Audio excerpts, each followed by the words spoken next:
नमस्कार मित्रों, Shukla ji UP 32 channel में आपका स्वागत है। मित्रों, आज इस वीडियो के माध्यम से हम बात करेंगे कर्मों की गति। इस पे हम मित्रों वीडियो बना रहे हैं, तो बिना देरी के अपना वीडियो शुरू करते हैं। ओम श्री गणेशाय नमः। यह सार्वभौमिक सत्य है कि प्रत्येक मनुष्य के भाग का निर्माण उसके कर्म ही करते हैं। इसलिए मनुष्य ही स्वयं का भाग्य विधाता है। भाग्य के निर्माण में कर्मों की महत्वपूर्ण भूमिका होती है, क्योंकि कर्म ही निर्णायक होते हैं।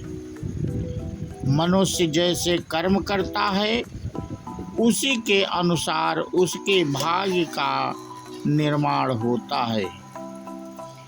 शास्त्रों में कर्मों को 3 श्रेणियों में बांटा गया है।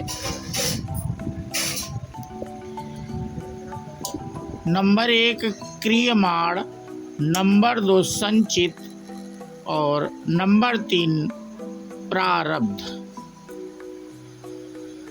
तो क्रियमाण कर्म वे होते हैं जो तत्काल फल देते हैं, यानी कर्म करते ही उसका फल तुरंत मिल जाता है। इनका औचित्य भी समझ आ जाता है। जैसे अगर कोई विष खा लेता है तो तुरंत उसका प्रभाव दिखाई देता है। इसलिए क्रियमाण कर्म वे होते हैं जो वर्तमान में किए जाते हैं और जिनका फल भी उसी समय मिल जाता है। वास्तव में जो कर्म शरीर के किसी अंग द्वारा किए जाते हैं, उन्हें हम क्रियमाण कर्म कह सकते हैं। और नंबर 2 संचित कर्म हमारे दूसरे कर्म होते हैं। संचित कर्म इनका फल तत्काल नहीं मिलता।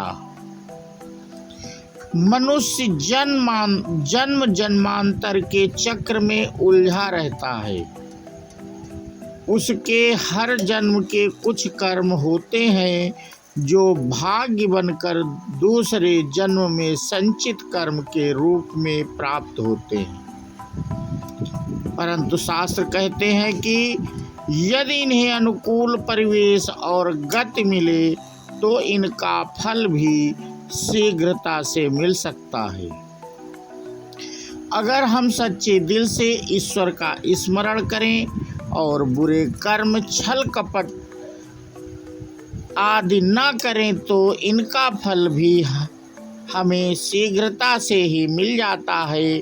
अक्सर ऐसा होता है कि हम दिखावा करने के लिए कुत्तों को रोटी डालते हैं, पक्षियों के लिए दाना डालते हैं, या कोई वस्तु दान करते हैं तो उसका फोटो खिंचवाते हैं, उस पर बड़े बड़े अक्षरों में लिखवाते हैं कि यह वस्तु हमने दान की है।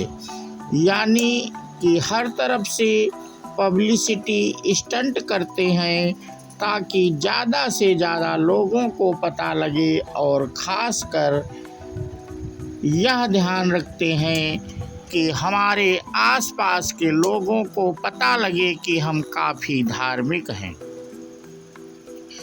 लेकिन जब हम मंदिर जाते हैं तो वहाँ जाकर हमारा ध्यान ईश्वर पर नहीं बल्कि बाहर निकाले गए अपने जूतों चप्पलों पर होता है। हम करना तो अच्छे कर्म चाहते हैं, लेकिन दिखावे के चक्कर में आकर उनका परिणाम अच्छा नहीं रहता। वहीं बुरे कर्मों की स्थिति में संचित कर्मों का फल निष्प्रभावी हो जाता है। हम एक तरफ शुभ कार्य कर रहे हैं, लेकिन दूसरी तरफ कुछ अशुभ, तो संचित कर्मों का अच्छा फल नहीं मिलता। जैसे एक तरफ दिखावे के लिए हम ईश्वर के नाम का जाप करें, लेकिन दूसरी तरफ छल कपट जैसे अधर्म करें तो हमारे अच्छे कर्म भी अप्रभावी हो जाते। नंबर 3, प्रारब्ध कर्म। प्रारब्ध कर्म का अर्थ है कि पूर्व जन्म अथवा पूर्व काल में किए गए अच्छे व बुरे कर्म जिनका वर्तमान में फल भोगा जा रहा है। प्रारब्ध कर्मों को कुछ मनुष्य भाग्य या किस्मत का नाम दे देते हैं, क्योंकि इनसे कोई महापुरुष भी नहीं बच सका।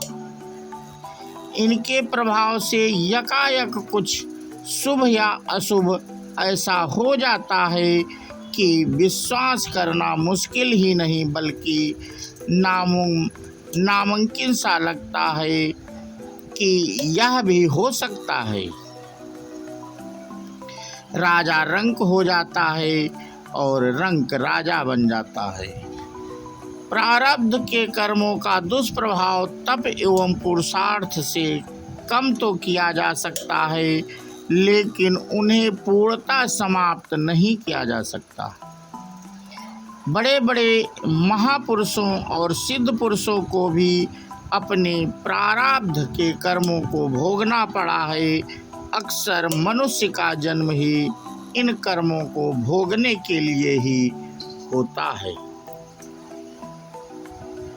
इसलिए हमें हमेशा शुभ कर्म ही करते रहना चाहिए और जो भी यकायक घट जाए उसे सहजता से स्वीकार करते हुए अपने ही कर्म का फल मानकर भविष्य के लिए बेहतर कर्म करने में संलग्न होना चाहिए, ताकि आने वाले समय को सुधारा जा सके और हमारे अगले जन्म के लिए संचित कर्मों का फल हमें शुभ मिले।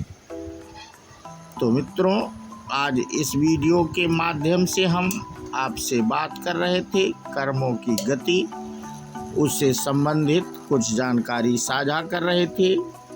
तो ये आपको वीडियो कैसा लगा कमेंट करके हमें मित्रों अवश्य बताएं, और जो लोग चैनल को पहली बार देख रहे थे वो चैनल को सब्सक्राइब कर लें, बेल आइकन दबा दें, जिससे ऐसे धार्मिक और ज्ञानवर्धक वीडियो का नोटिफिकेशन आपको मिल सके। मित्रों, इसी के साथ हम अपना वीडियो समाप्त करते हैं।